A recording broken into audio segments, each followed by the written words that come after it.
Bonjour et bienvenue sur ce cinquième et nouvel épisode de Philosophie Storia. Au cours du dernier épisode, nous avons introduit Platon dans notre histoire de la philosophie, avons abordé sa forme littéraire et le but qu'il donne à la philosophie. Nous allons voir dans cet épisode-ci pourquoi l'on peut parler d'une véritable science platonicienne. Mais attention, et je dis bien attention, nous allons maintenant aborder des concepts de ce monument de la philosophie dont certains demandent une bonne réflexion. Pourquoi dis-je monument? Parce que selon l'auteur Whitehead, tous les philosophes suivant Platon n'ont fait que des notes de bas de page de Platon. Accrochez-vous et on y va. Pourquoi, donc, peut-on parler d'une science platonicienne? La science platonicienne prend plusieurs aspects, mais est d'abord caractérisée par l'union intime entre l'objet de la connaissance et le procédé méthodique par lequel on l'atteint. Mais pas de panique, nous allons expliciter tout cela. Par exemple, comment atteindre l'idée de beau sans l'écorcher? L'idée pure du beau, de la piété, de la justice, avec un J majuscule. De même qu'un scientifique utilise une méthode, un procédé pour arriver à un résultat, Platon ou Socrate, dans leur dialectique, utilisent un procédé quasiment scientifique pour faire accoucher une idée, en définir son essence, son principe ultime. À l'exception de Socrate peut-être, car chez lui le dialogue est dit aporétique, c'est-à-dire que la discussion ne mène à aucun résultat et laisse le répondant complètement quoi, lui prouvant qu'il ne sait rien. Les dialogues platoniciens post-socratiques ne sont pas de ce genre-là. Ils tendent, eux, à amener vers un résultat final.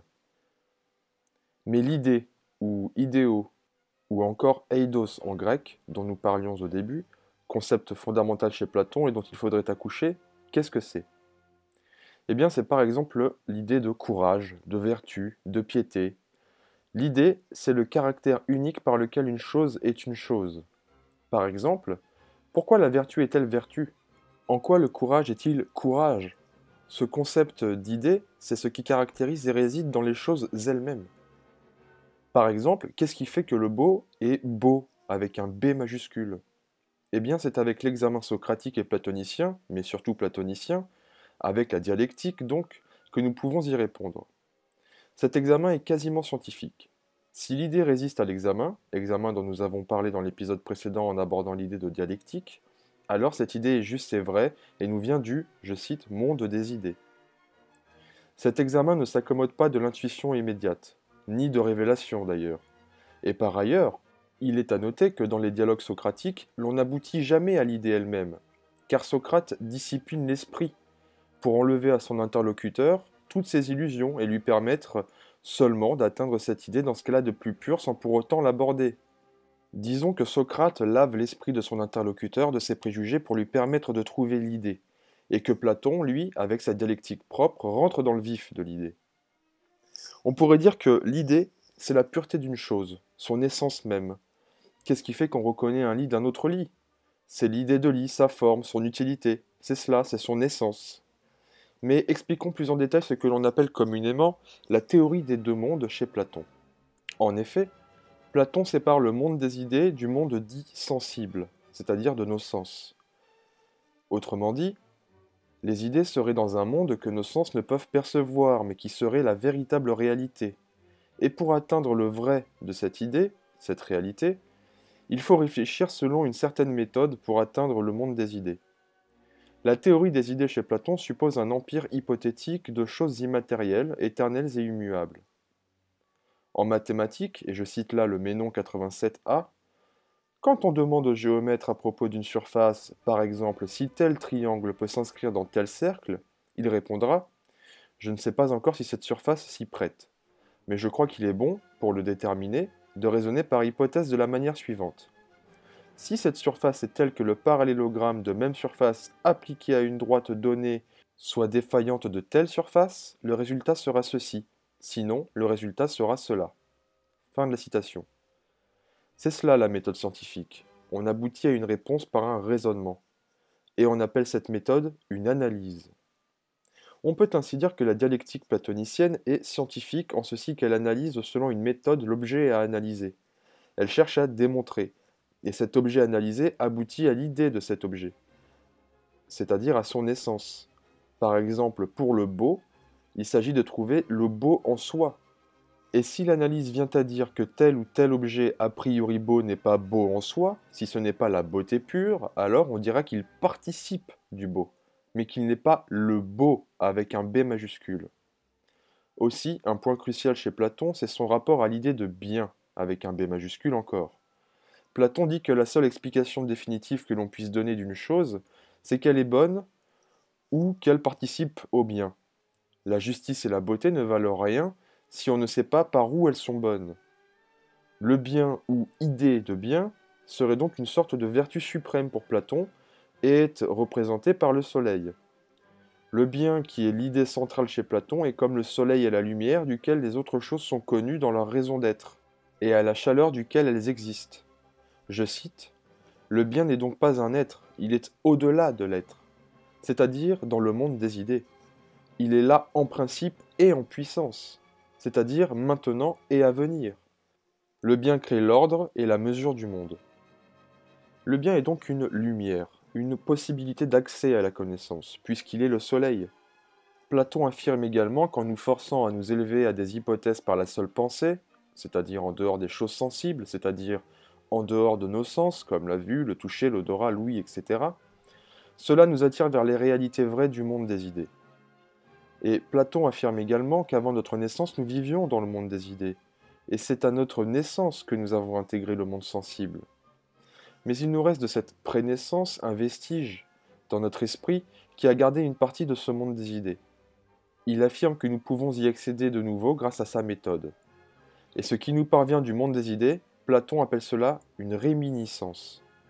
En effet, d'où vient que l'âme connaît les idées? Pour Platon, c'est grâce à la réminiscence, c'est-à-dire un retour à la conscience claire de souvenirs non accompagnés de reconnaissance et venant d'une vie supraterrestre antérieure à notre naissance. En effet, Platon part du principe que la recherche est impossible si l'on ne connaît pas ce que l'on recherche, comme elle est inutile si on connaît ce que l'on cherche. De fait, si un esprit peut découvrir des vérités, c'est qu'il les possédait déjà en lui-même, dans une sorte de subconscient, et ce subconscient serait un vestige du monde des idées. Découvrir une vérité, ce serait donc se ressouvenir. Et pour Platon, nous devons tout faire pour retrouver toute la mémoire de ces souvenirs d'un monde passé, du monde des idées dans lequel nous étions avant de naître. Mais cette théorie doit admettre l'existence et la préexistence de l'âme. Pour Platon, l'immortalité de l'âme ne fait aucun doute. C'est en parcourant dans, je cite, un lieu qui est au-delà du ciel, fin de la citation, que ces réalités sans couleur et sans forme, les idées quoi, la justice en soi, la tempérance, la science, etc., après être tombées dans un corps, les âmes à qui les circonstances auront permis de mieux voir deviendront des âmes de philosophes, capables de se souvenir de cet ancien monde, dans lequel nous retournerons tous un jour, dans ce monde supracéleste, après notre mort, c'est-à-dire dans l'âme du monde. Cette théorie des idées permet également à des gens sans instruction, à qui l'on n'a rien transmis, de faire de belles choses, encore grâce aux réminiscences. Par exemple, l'excellent Périclès, dirigeant d'Athènes et fondateur de la démocratie athénienne, n'a été l'élève de personne, et pourrait-on dire fut un self-made man. Ce genre de personnage, pour Platon, eut la faveur des dieux, qui lui donnèrent une sorte de don, d'inspiration, car ce n'est pas un art, en effet. Un art se transmet, s'apprend, s'affûte par le truchement du maître. Périclès, lui, fut donc un inspiré. Et Platon rattache l'inspiration à Eros, c'est-à-dire à l'amour. On en vient maintenant à l'amour chez Platon. Reprenons l'exemple de Périclès. La belle âme de Périclès a été éveillée comme une puissance dormante par l'amour, toujours dans sa doctrine de l'âme immortelle et réincarnée sans cesse. C'est l'amour qui engendre les êtres vivants, c'est l'amour d'un maître envers son disciple et inversement qui les fait s'élever tous deux. Aussi la vie de l'esprit est ancrée sur la vie du corps, par l'éros. Mais Platon insiste sur la nature parfois démoniaque de l'amour. À l'en croire, les démons jouent, dans les cultes religieux, un rôle de premier plan. Ils sont l'intermédiaire entre les hommes et les dieux, apportant aux dieux les prières des hommes et aux hommes les faveurs des dieux. Eros est l'un de ces démons. Et Eros, qui je le rappelle, est un dieu grec, ne contrecarre aucune folie amoureuse qui préfère la beauté du corps à la beauté de l'amour lui-même, qui préfère le corps aux qualités de l'homme ou de la femme de ce corps. C'est en cela qu'il peut s'avérer démoniaque, car il peut mener à la folie.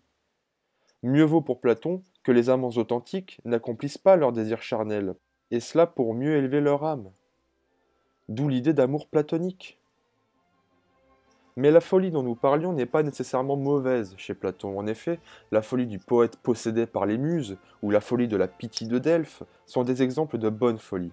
C'est à ces deux délires que Platon vient comparer le délire amoureux. Et ce délire-là n'est pas d'une valeur moindre, puisqu'il est l'agitation d'une âme qui reconnaît dans les choses sensibles l'image de la beauté éternelle qu'elle a contemplée jadis lorsqu'elle vivait, avant sa vie terrestre, en compagnie des dieux, dans le monde des idées, dans l'âme du monde. C'est un peu comme le coup de foudre. On a l'impression de reconnaître une personne et de l'aimer comme une sorte d'évidence. Cette folie de la pitié et des poètes serait le point de départ de la philosophie, et redonnerait ses ailes à l'âme.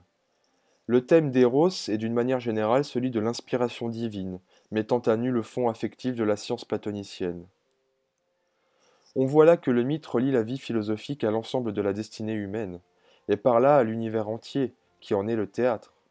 La chute de l'âme du ciel sur la terre, ses avatars sur terre, sa conversion et son retour à la vision d'où elle est partie, l'âme déchue et le prisonnier qui, placé dans la caverne obscure, le dos tourné au jour, ne contemple que la succession plus ou moins régulière de veines ombres sur le fond de la caverne jusqu'à ce que la dialectique vienne lui donner un mouvement de conversion vers la lumière, vers le soleil, c'est-à-dire vers le bien, vers l'un, avec un U majuscule. Mais revenons-en à la théorie des idées et à sa dialectique, si bien sûr vous ne l'avez pas bien comprise. Platon part en fait de l'hypothèse qu'une même chose existe dans le multiple. Par exemple, l'être humain est multiple, mais quand on en croise un, on sait que c'est un être humain. C'est donc que plusieurs choses, ici les êtres humains, participent de la même idée, celle d'être humain. De même, on reconnaît un animal. Pourtant, ils n'ont pas la même forme ni les mêmes qualités. Y aurait-il donc un portrait premier et des modèles différents? Un peu comme si la Joconde de Vinci était reproduite plusieurs fois par des quidam? C'est en effet tout à fait cela. Et c'est grâce à la méthode qu'on peut accéder à l'essence des choses. On part d'une hypothèse qu'une chose est ou n'est pas. Si une chose est, alors on ne peut pas dire que cette chose n'est pas.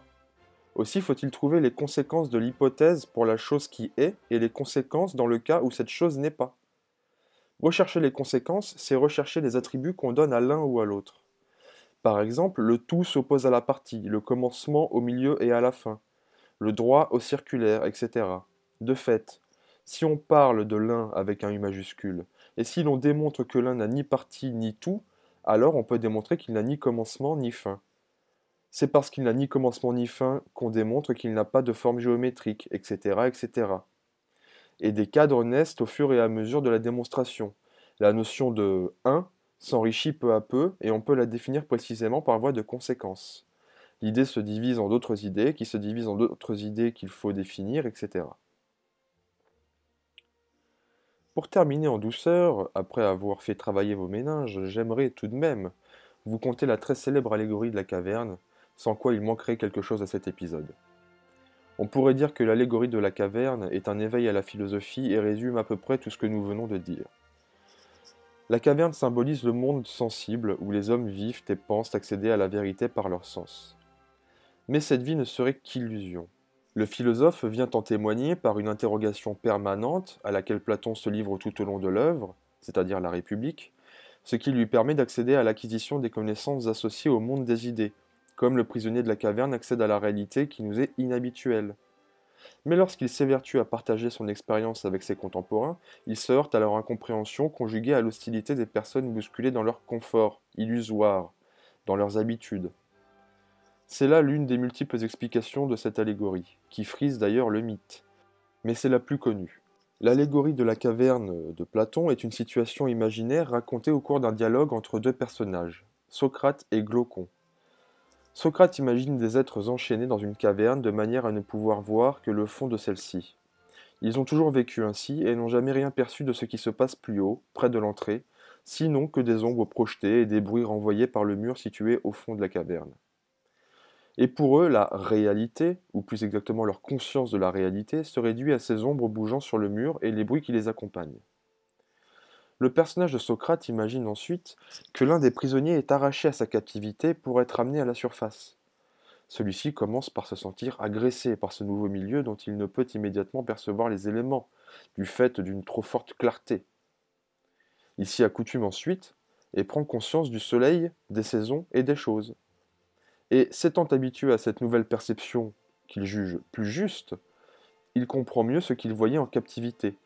Il n'envie plus du tout son univers souterrain et le système de distinction de ses anciens compagnons, qui honoraient le passage des ombres. Il préférera un petit rôle dans ce nouveau milieu plutôt que de retourner à ses anciennes illusions.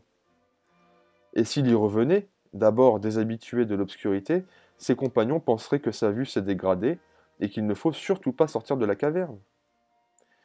Voilà, c'est la fin de ce 5e épisode de Philosophie Storia. Je vous attends pour le prochain épisode afin de terminer notre chapitre sur Platon, où nous étudierons ses écrits politiques. À très bientôt.